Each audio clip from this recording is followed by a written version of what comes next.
One of our most popular guests is back because dermatology is a hot topic for midlife beauties. This time, we get to discuss all the modern possibilities of body procedures. And I'll say it again, the purpose here is to ensure that our listeners are up on the latest and greatest in medicine and technology and know that there are choices to be had when it comes to our health and wellness.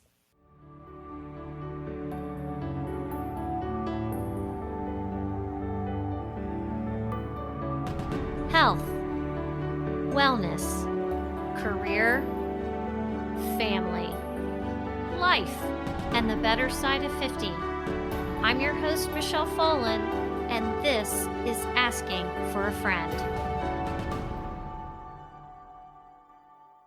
Welcome, listeners. We are back for round 2 with dermatologist Dr. Mona Foad of Mona Dermatology. She is the founder and CEO of her practice. She's been in practice for 20 plus years. Yeah. She's based in Cincinnati, Ohio, and I'm really excited to have you back. On the first show that we did, we focused on facial procedures, skin products, and skincare regimen. But today we decided, because we had so much material to discuss, that we would talk about body procedures and body tightening and even vaginal rejuvenation in a second show. If you don't mind, I have a few lingering questions from listeners that were asked after our last conversation, and I told them I would absolutely address them with you. The first question, the woman said, I have a pretty bad case of chicken neck. She wants to know what procedures recommended for tightening neck skin. We actually get that question quite a lot because as people have been treating their face, then all of a sudden they start turning attention to their neck and their chest, which is an area that we often neglect. We use a lot of face creams, we always try to do something, but then we don't always take what we put on our face and transfer it down to your neck. So before you know it, you look down and you're like, oh, well, my neck doesn't necessarily match my face. In addition, the skin of the neck is very different than the skin of your face in that it doesn't tend to bounce back as well. It doesn't have the same elasticity, and it's a little bit thinner. It also doesn't have, frankly, as many oil glands, and so it doesn't tend to heal as fast. The neck skin is a little bit different. When I'm treating the neck, I'm looking at the following things. I'm going to look at, do you have brown spots? Do you have sun damage basically on your neck? Do you have brown spots? Do you have redness? Do you have that sun damage look?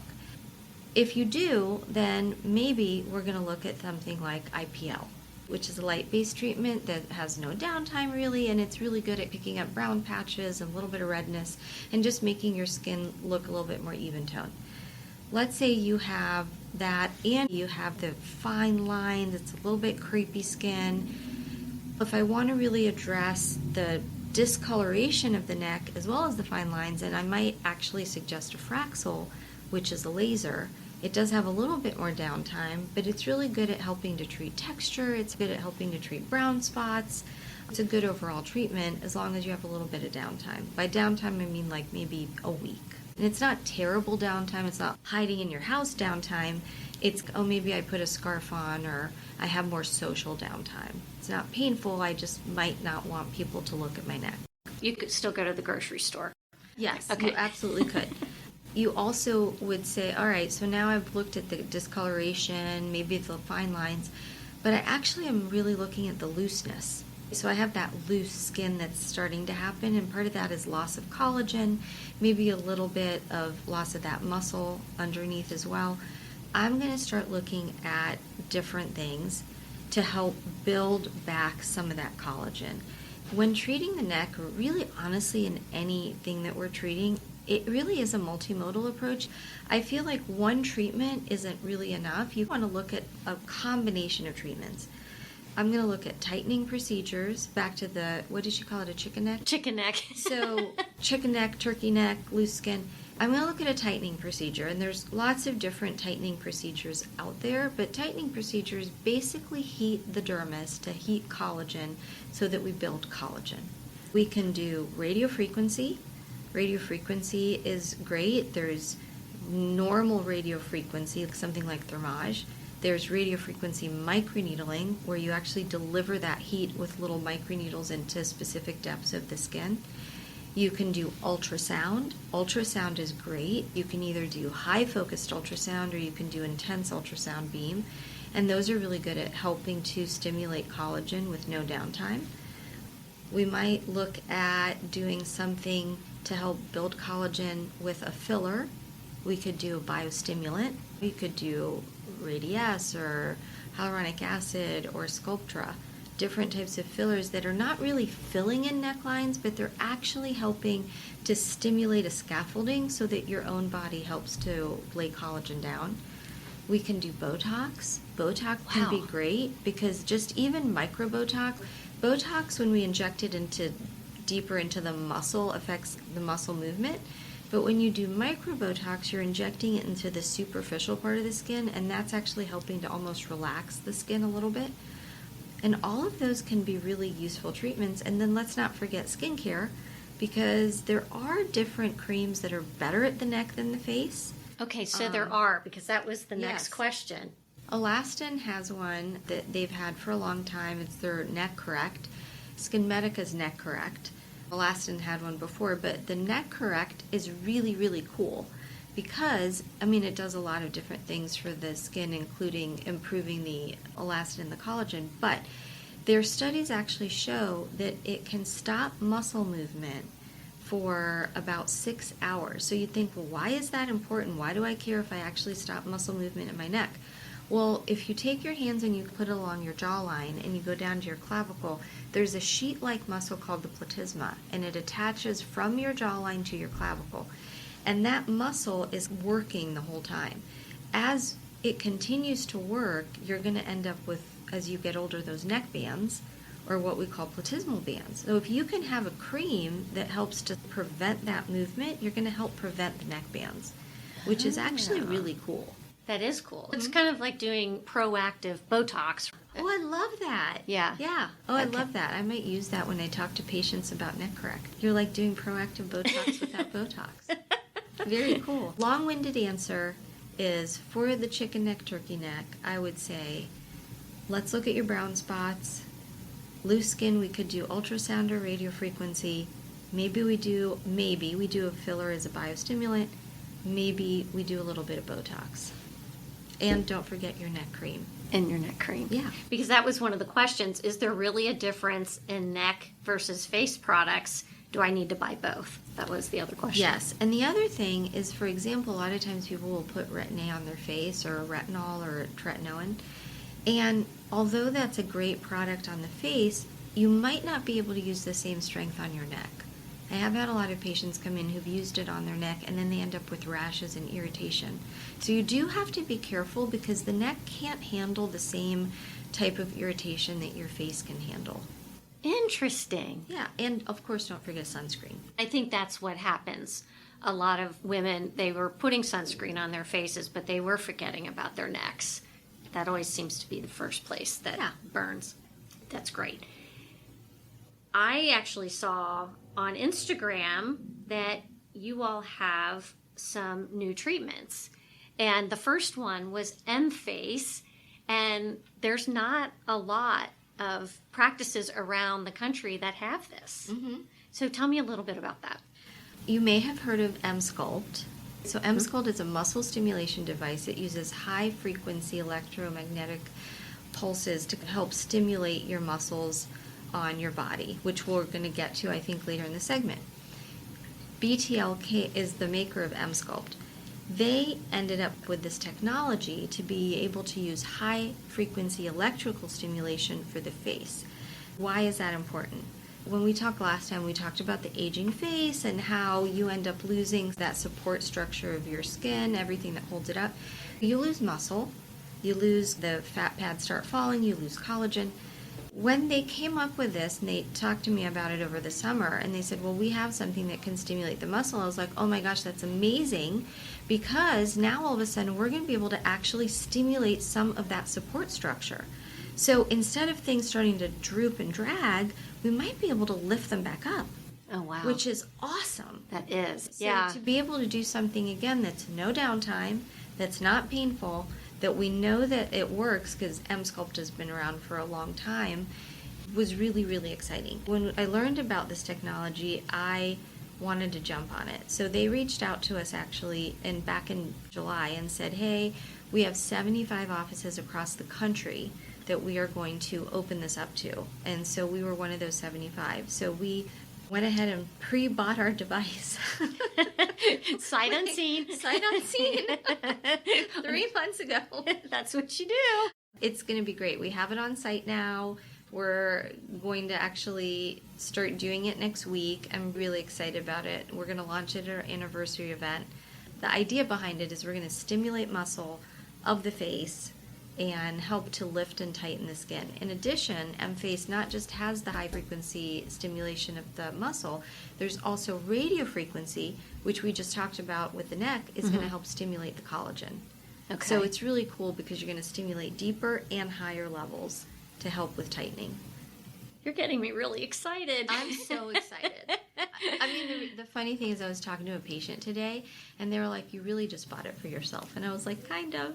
You got to try it on yourself first. I think that's the learning process, and then you know what you can tell patients based on your experiences. That's awesome. That's very exciting. Then there was another procedure that you all have invested in. Is it Glacial RX? Yes. The group of scientists who actually developed cool sculpting, which is cryolipolysis, which is basically fat freezing, out of Harvard, they're a group of dermatologists at the Wellman Center, and they developed this treatment called Glacial RX, which is amazing because it's treating inflammation. Most of the things that we use in dermatology or in aesthetics are actually producing inflammation, so a lot of lasers, radiofrequency, ultrasound, they all produce inflammation in order to build collagen. We don't really have a lot of things that treat inflammation. So you'd think, well, why do we care about inflammation? Things like melasma are actually disorders of inflammation. Rosacea is a disorder of inflammation. A lot of times we can't do certain things. I wouldn't necessarily do lasers on someone with melasma because I might make their melasma worse. Mm-hmm. Right. So it's really exciting to be able to have something that actually cools the skin down, literally, and also helps to treat those different issues. Can you also explain what melasma is for people that may have it and may not know exactly what it is? Of course. So melasma is also known as the mask of pregnancy, but it doesn't only happen in people who are pregnant. It does happen more in women, but it can happen in men. And it's really these brown patches that develop mostly on the face, but it can be on the neck and the chest. It is typically worsened by sun exposure. But it is really a disorder of inflammation. So anything that inflames the skin can turn it on and cause the skin to make these brown patches. Sun is a huge inflamer. So when you're in the sun, you're getting more of that heat and UV rays, which actually can trigger it, but it could also be harsh products. It doesn't have to just be sun exposure. A lot of times it can be hormonal, and so when we're treating it, we want to look and see, are you on anything hormonally that could be triggering it? But it could also be genetic. Anything that we use to treat melasma, we don't want to incite it. A lot of times I'll have patients come in and say, well, can't you just laser it off?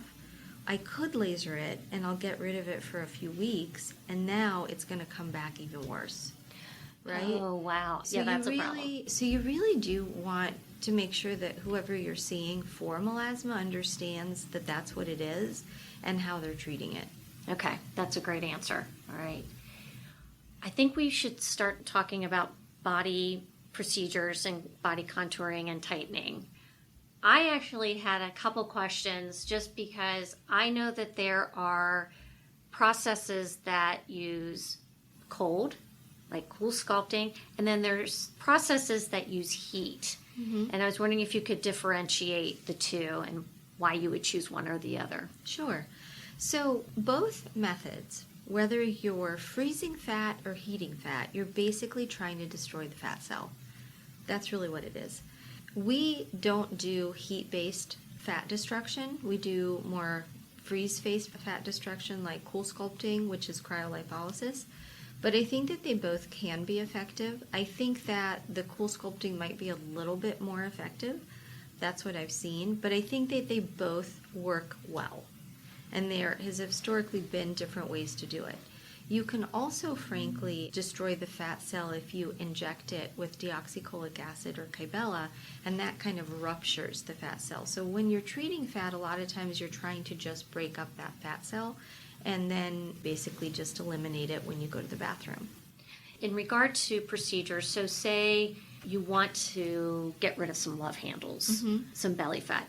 If you were doing cool sculpting, how many procedures would you typically need to get you to where you want to be? And I guess it's patient dependent, but right. There's lots of different applicators depending on the body area that you're treating. And I would say most people need 2 treatments to an area. So for example, if you have a love handle, there's might be an applicator that fits on there. And you may get improvement with 1 treatment. You'll see some improvement, but we usually recommend that you do 2 treatments. And you want to do them about 30 to 60 days apart. And is it one of those situations where you're going to see progressive improvement over time? Yes. Okay. So you're not going to see it immediately. It's not going to happen the next day. But within about 30 to 90 days, you should start seeing improvement, and you're going to see a little bit improvement in loss of that fat. Like, for example, if you have a really high BMI, you're going to see some improvement, but you might not notice it as much as if you had a lower BMI and you're trying to get rid of more of that stubborn fat. What is the difference then between body contouring and body tightening? A lot of times with body tightening, and you could say skin tightening, muscle toning, and then fat loss. When you're talking about skin toning, you're really talking more about crepey skin, that looser skin that we get as we get older. A lot of times you'll see it above your knees, or you might feel like the skin on your arms is getting a little bit more crepey or just looks like crepe paper. Something like that, you would probably consider doing radiofrequency again, or ultrasound, or even a biostimulant filler to help build that collagen layer. When you're trying to tone, you're really trying to build the muscle underneath there to build more definition. We love Emsculpt Neo. Patients love it because it actually makes them feel good. I remember the first time I did it before we bought the machine, it just felt happy. And it makes sense because when you exercise, you release all these endorphins. With something like Emsculpt, you're going to contract that muscle about 20,000 times within 30 minutes. That's amazing. I mean, I could never do that on my own. So it's like doing all these crunches that I can't do. And obviously, when I do that, I'm releasing those happy endorphins. So patients typically are happy after a treatment and they look forward to doing it again. But the side benefit of it is you are helping to strengthen that muscle underneath. It's a great thing, especially for women as we get older, because our abdominal muscle starts separating. And so it's really great to be able to build up your core strength in general, even in your abdomen alone. How cool. It's so cool. It's actually amazing. The studies on something like Emsculpt is about 30% improvement in muscle. I think it's 20-25% reduction in fat. Wow. So, which is because the Neo, which I should qualify, the Emsculpt Neo is both muscle stimulation and that radiofrequency to help with a little bit of that fat reduction, which goes back to what you were saying with, do we heat fat, do we freeze fat? So with the Emsculpt, you are doing a little bit of fat heating to help destroy that fat cell. Okay. There's a place, it's really an exercise place where you go and they hook you up and it's a lot of muscle stimulation. It's the same thing where you feel like you got a better workout in a whole lot less time. So I guess this is something that's far reaching into other aspects of health. Now I will add one thing is, let's say somebody comes in and they have again a little higher BMI, we might recommend you cool sculpt first to get rid of the fat and Emsculpt to be able to tone underneath. You're still going to get the benefit of a muscle toning device. So Emsculpt is still going to strengthen your muscle and you'll feel better, but you might not see the definition as much if you have a layer of fat overlaying it that you can't kind of see through it. It's not that it's not working, it's just you might not see it as much. That makes sense then. For the listener that asked the question, she has loose tummy skin. She says her stomach's pretty flat. it's just she's got a lot of loose skin from having 2 children. What would you recommend for that then? Number one, I'd have her come in so I could see it. Right. But I would probably recommend Sculpt Neo to the abs. That's 1 treatment a week for 4 weeks, with maintenance maybe once a month or every other month. And I would consider, if that didn't do enough, then I would consider adding something like Soft Wave. What is Soft Wave? Soft Wave is the ultrasound tightening, but I would probably do some type of ultrasound tightening in addition. The Sculpt Neo has some of that radio frequency, so she may get enough benefit from just doing the muscle toning with that. Now let's say she was like, oh, I don't want to do that, I just want to treat the loose skin, then I might just do the ultrasound tightening. Okay. How many pieces of equipment do you all have God, here? too many. I probably have like 20 machines. Really? Yes. Every year I try to get 1 or 2 devices that I feel are newer technology. I don't usually jump on the newest, latest thing. I usually do try to make sure that, okay, this has been out, I know it's going to work. The M-Face, it just was too exciting to pass up. Gosh, I don't even know. We have so many. Do you have some that are mothballed? You probably don't use them as much anymore because you've got newer technology? Usually if we have something that we don't use anymore, we get rid of it and trade it out for something newer. Okay. I was just thinking, I where don't have equipment. Where do old dead machines go? Right. The equipment graveyard. Yeah, but I think the M-Face thing was kind of interesting because you already had experience with their first generation product, right? So that's a little different. Right. This question came up about cellulite, and I know 80 to 90% of women have cellulite. It's just this thing that you can exercise, and I know I could weigh 95 pounds and still have it. Is there really anything that you can do for cellulite? Because I know from what I've heard, liposuction doesn't really help with the structure. It just takes out the fat. I think the first thing is you have to understand what cellulite is. If you think of your skin, I always say think of it like a mattress, right? So you have this nice firm mattress, and let's say that deeper layer of your mattress is the fat. Now I want you to think of that button on the mattress, and there's a band that is going from the button down to the bottom of the mattress. So now pull it down. In your mind, visualize this band that's kind of pulling down, and there's fat on either side of the band. So that is your cellulite. Your cellulite is like a dimple in your mattress. Right. The reason that you have to address the band in order to actually address the cellulite, it's not the fat. It's the fact that you have all of these bands pulling down on that mattress, creating the dimples. There are lots of different things out there for cellulite. There's injections. There's a device that actually slices the band. There are some different devices that are supposed to help heat it up. Quo came out a couple years ago. It's QWO, and it's an injection that actually is an enzyme that dissolves the band. And it's good for dimples. A lot of times we treat it on the butt, a little bit on the thigh. It's not going to treat that rolling cellulite. There's some different devices out that can help with that too. Again, the problem is, does the cellulite come back? Do you reform the band? Do we know? I think at some point eventually you may reform some of those bands because genetically and hormonally, this is a kick in the pants. Who do you think gets more of these bands? Women. Women. Men don't tend to get bands as much. No. So we're the ones who end up getting the bands. Yeah. What is the purpose for the bands, right? It's just, I know. There are some ways to help with it. There's no fantastic, surefire way to get rid of cellulite. We definitely can make it better. This is a long time ago. Was it dermatology, where it was suction and a roller? So think of too many rolling pins and a big vacuum. Was that effective? I mean, temporarily, and then you'd have to just keep doing it forever. That gets expensive. I think that it can help it look better until it starts going back, and then you need to do it again.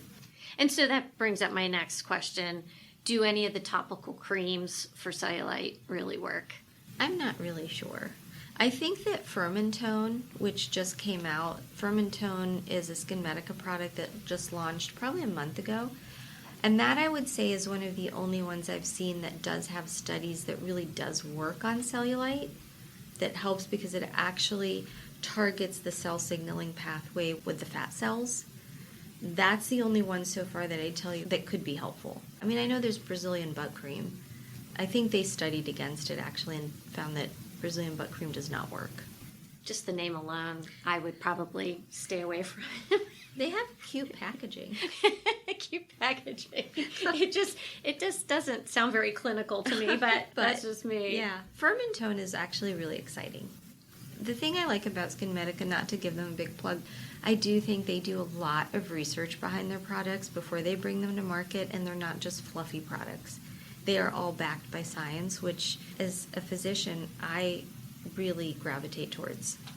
And if you're going to be selling it in your practice, you want to be able to offer people clinical researched products. So Right. I think that's great. The other thing that came up was body scars. Do you treat them the same way that you would tattoos?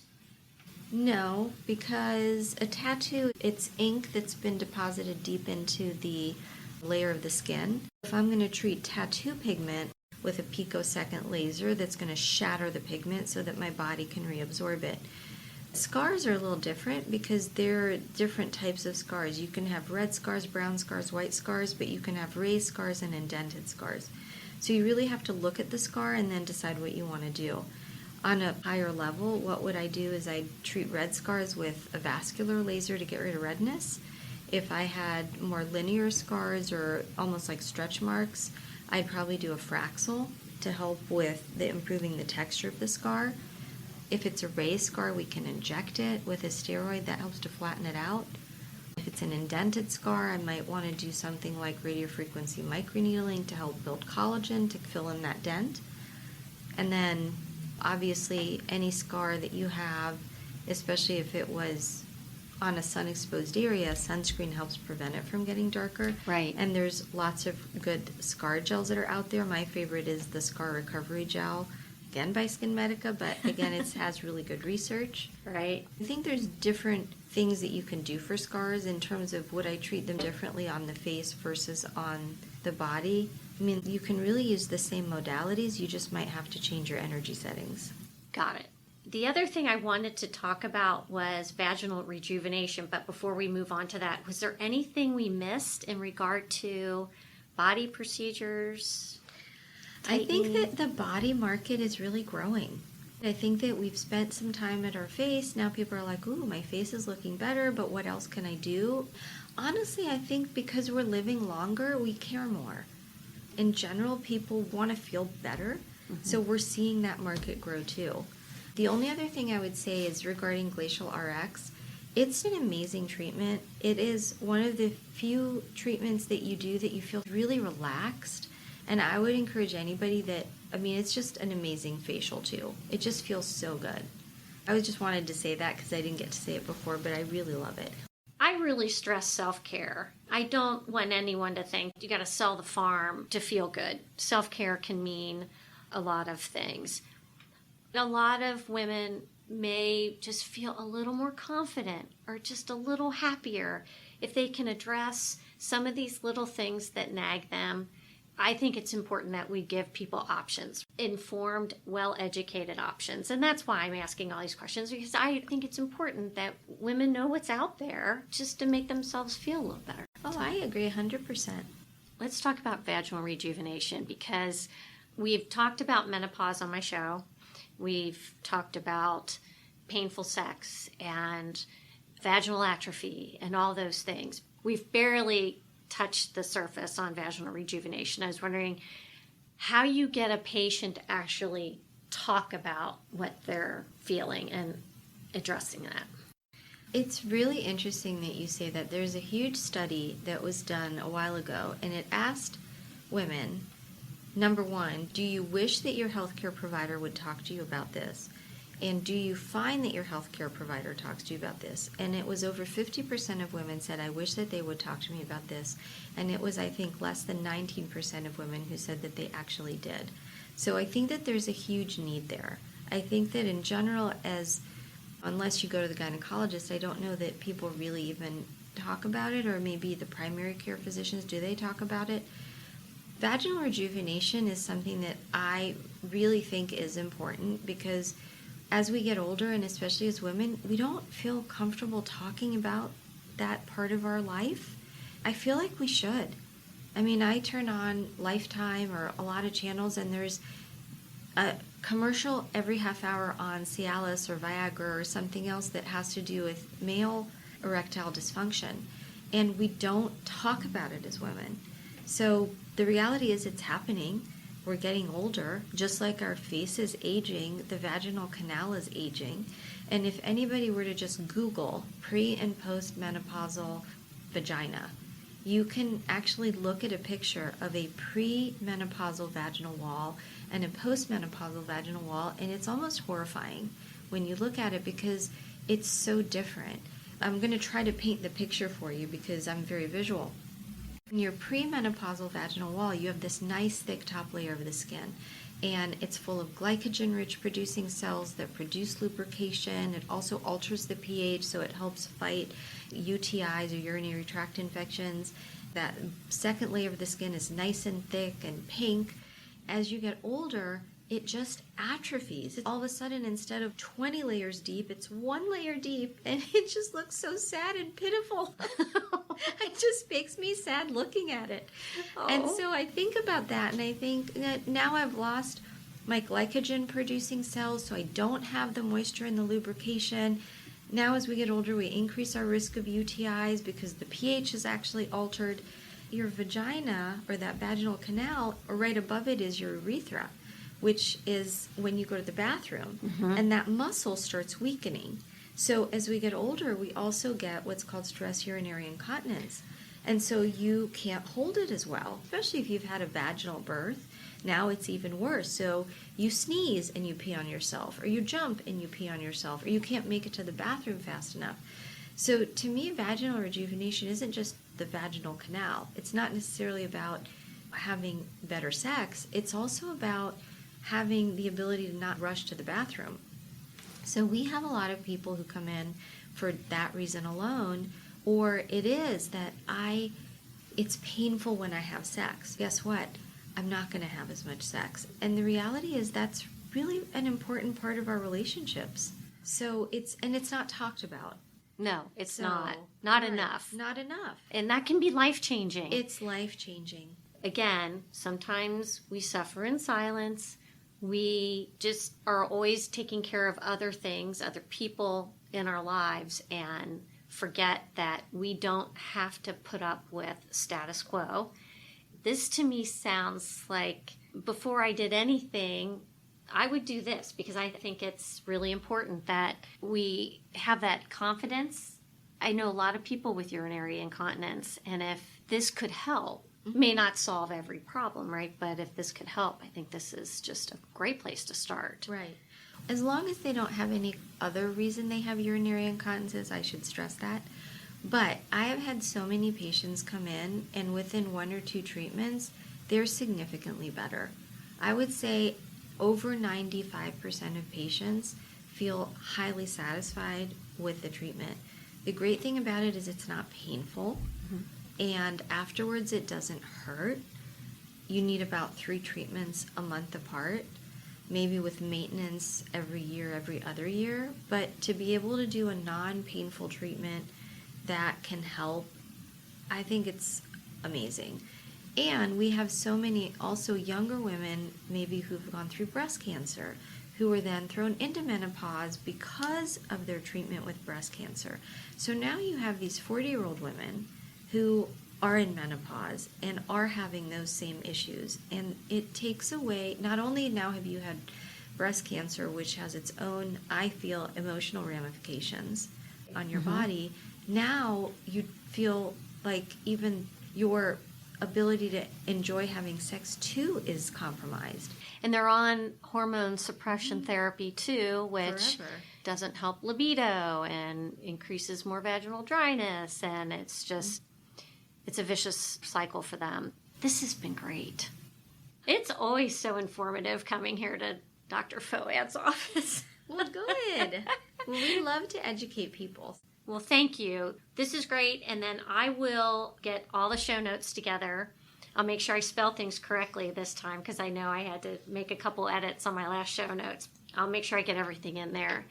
Maybe we need to come up with round 3 at some point if you get some great new procedures here in the office that you want to share. If your listeners have questions and you want to go over questions, we're happy to do it. That sounds great. Yeah. I appreciate it. Thanks for your time today. Thank you so much. I'm just delighted to be a part of it. Thank you.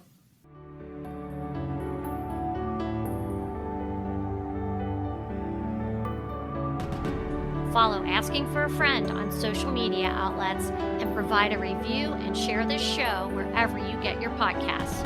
Reviews and sharing help us grow.